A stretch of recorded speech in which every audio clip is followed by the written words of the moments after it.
Hey, everybody. Welcome back to the Doggone Positive Way. Thanks for tuning in and listening to this week's podcast.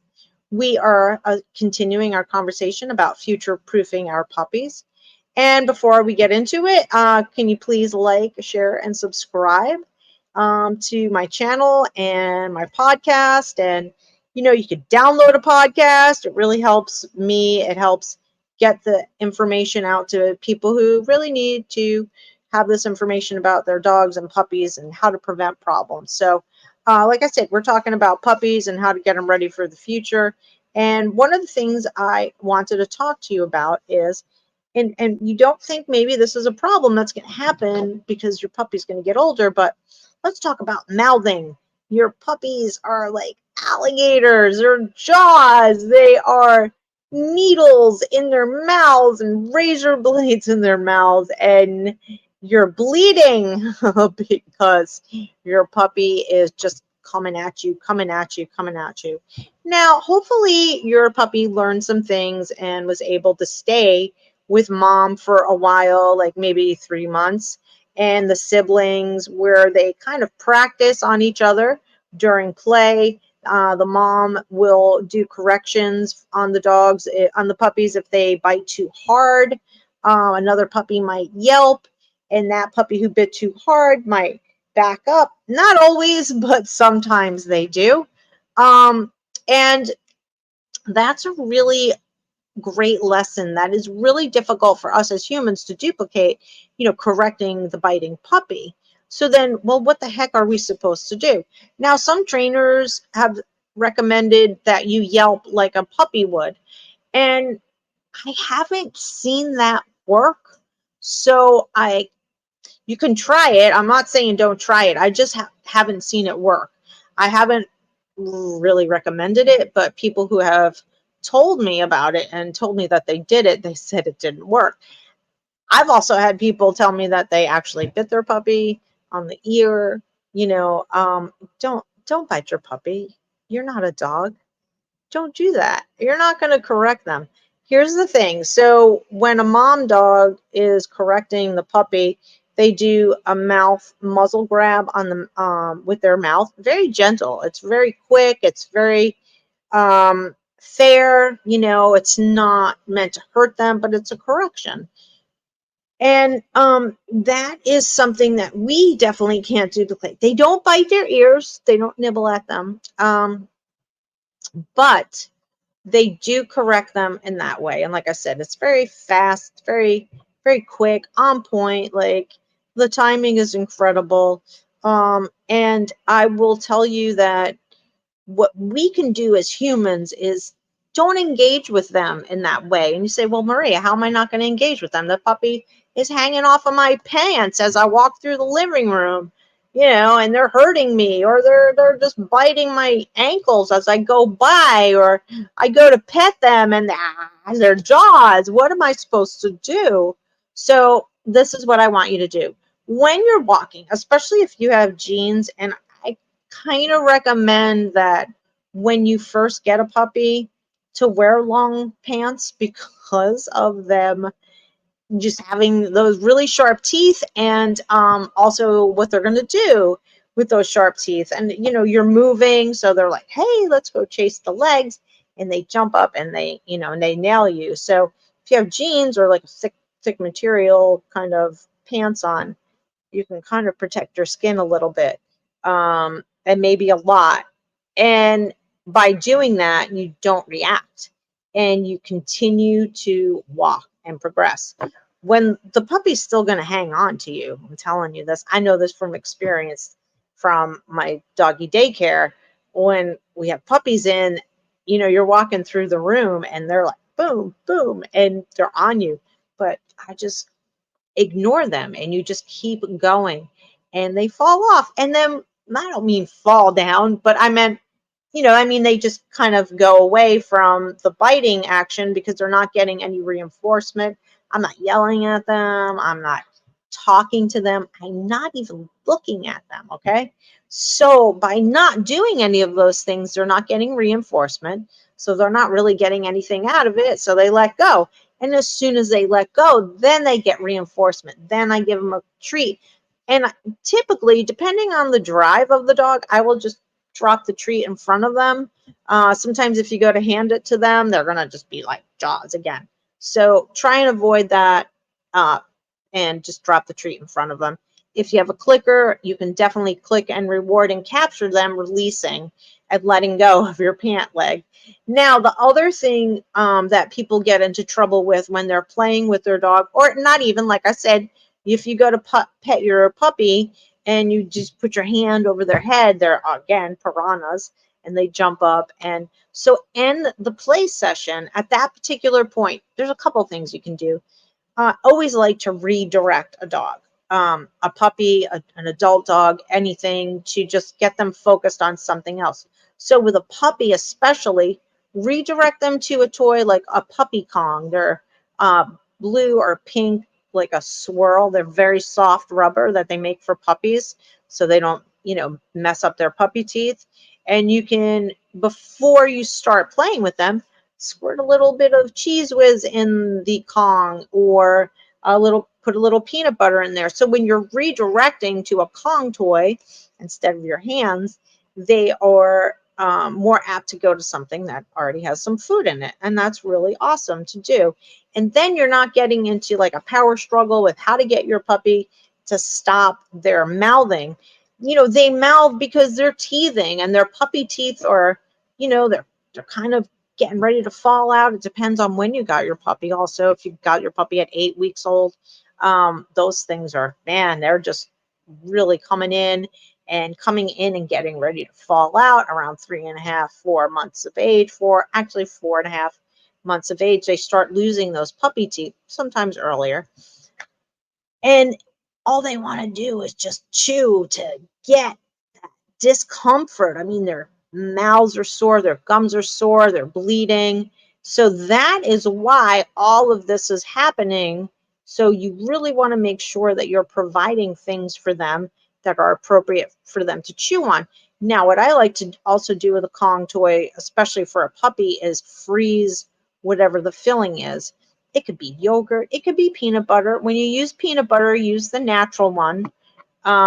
Stay away from sugar-free, because if it says sugar-free, it's going to have some type of chemical in it, a sweetener that is not good for your dog, like xylitol, or man, there's another one. I think it's called birch sugar, birch tree sugar. I can't remember. I'm going to have to look it up.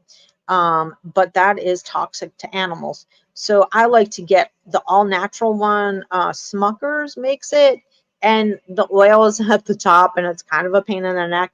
But as soon as you get it, open it and just stir it. I use some people use like a little immersion blender that'll just mix it up. So if you have one of those, cool. I don't have one of those that's going to fit in there. So I just get a butter knife, like a long butter knife, and just kind of stir it that way, and then pop it in the fridge, and it solidifies and the oil does not separate. And then you have something that is just more usable. So that's what I like to use, is peanut butter, all natural peanut butter, or Cheese Whiz, Easy Cheese, whatever. Walmart sells it really cheap. And Aldi's, if you have an Aldi's around, they're pretty cheap too. Much cheaper than the brand name of, I think it really is called Easy Cheese, like the actual brand name. But so those are things you can do. And when you freeze a Kong toy, it's going to give them relief of the discomfort on their gums. Now, one thing I think you should be aware of is that check your puppy's teeth out. Usually, not always, but mostly with some smaller breed dogs like Chihuahuas and poodles, like Min Pins, toy poodles.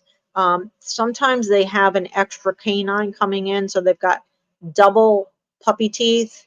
And some vets will, depending on the age of your puppy, will tell you just let's wait a little bit and see if it works itself out. And sometimes it does. Sometimes you can play a little gentle tug with them, and tug is okay. You're not going to make your dog aggressive and mean.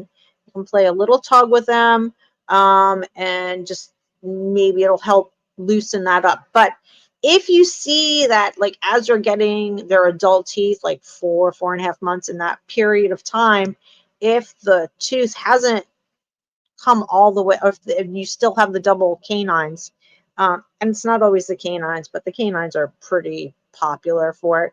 Talk to your vet again and see what they recommend. And I'm not sure, maybe if there are any vets or vet techs out there, maybe you can, educate me on it as far as the best age to look into extracting it if it's, a double tooth growth on a puppy.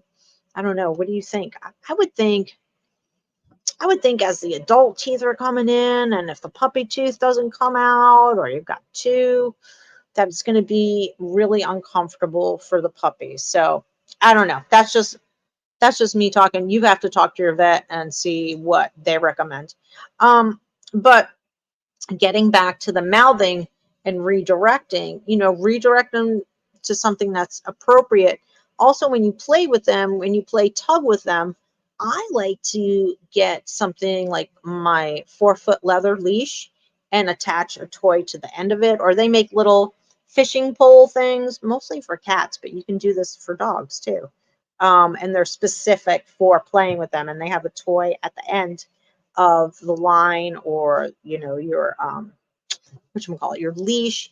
And this is awesome because here's two things. One, the leash or the pole keeps you at a distance from your pet, so you're not engaging inappropriately, even though it's really fun to growl at your dog or to play with them with your hands. I know, as another human being, it's reinforcing to do that, even though it's not the best thing to do. Don't do it.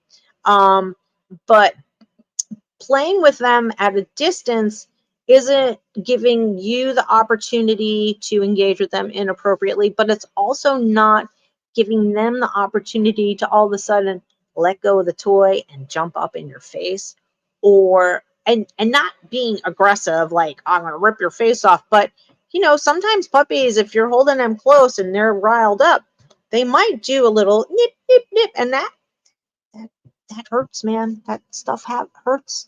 Your skin on your face is kind of tender and soft. You don't want them getting into a whole thing of learning to bite you on the face, especially. So create that distance by playing with them with a toy at the end of the leash. I mentioned before, if you play tug of war with your dog, you're not going to create aggression. You're not going to make your dog aggressive. If your dog is already aggressive, or your puppy presents with aggression, that's a whole nother situation that you need to look at. You need to do a full medical workup on your dog. But playing tug of war with your puppy is definitely not going to cause aggression in them. And I think it's a fun exercise to do with them. I think it's reinforcing for us, and it's reinforcing for them. And I also think it's important to teach your dog to turn off and turn on. And what I mean by that is, yeah, get them riled up and play some tug of war with them. But also, now we're going to calm down. Now we're going to stop playing. We're going to calm down for a few seconds. And you're going to reinforce that calmness. And then you're going to get them excited again. And then you're going to get them calm again. So you're teaching your dog, you're getting them excited, which is totally fine, but you're also teaching them to relax. And I'm not talking about a lay down, settle. I'm just talking about in general. Just, calm down, talk to your dog kind of softly, give them a treat, talk to them low. Good boy, good girl. Okay. And then you can start them up all over again. The reason why I do that is because I know I'm human too. I know that we want to play with our dogs with our hands and do things that are not necessarily appropriate play, especially when they're little. But learn how to turn it on and off. There's nothing wrong with that. I've done that with every single dog I've ever owned, whether it was a puppy or an adult dog. That's just kind of what I do. And I'm saying I'm human like you guys. I even know I'm a dog trainer, but I want to be able to turn it on and turn it off. I want to be able to have control. I want to be able to calm my dog down. Okay. So here we go. We've got some tips for teething. One, ignore them. If you're walking into a room and your puppy happens to be loose for whatever reason, and your puppy grabs onto your pants, ignore them. As soon as they let go, reinforce with a click and a treat. You don't have a clicker? No problem. Yes, drop a treat on the floor and keep walking. change the direction of your dog's thought process by redirecting them to a toy. Redirect them to a Kong toy that's already stuffed. So you're being proactive. You're getting ready for this play session with your puppy. You've got your Kongs already stuffed. You're going to use the puppy Kongs because those are important to use for the puppies because it's soft rubber. You got peanut butter in it, or you got cheese whiz in it. Yay! Redirection, okay? And we are also going to play a little tug of war. We want to get them a little tired. A tired dog is a good dog. And you want to discuss with your vet if you have double teeth growing in on your puppy. So if you have any questions, please, please, please feel free to message me on any of the platforms. I'm on all the platforms, YouTube, Spotify, and Facebook and Instagram and TikTok at Doggone Positive. And you can also, you see my email address scrolling on the bottom, scradiopatty@gmail.com. Give me a shout, let's talk puppy.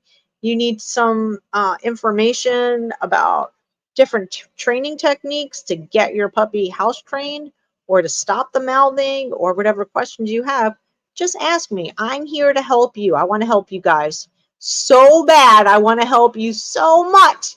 I want to help your puppies. I want to help you guys have just an amazing time with your dog. So thanks for listening, and please share, like, subscribe. Have a great day. Don't forget to reinforce your puppies for everything they do good and ignore the bad. Let's get them ready together, and give me a shout, and I'd be so happy to talk with you guys. Okay. Thanks. Have a great day. Bye. Have a doggone positive day.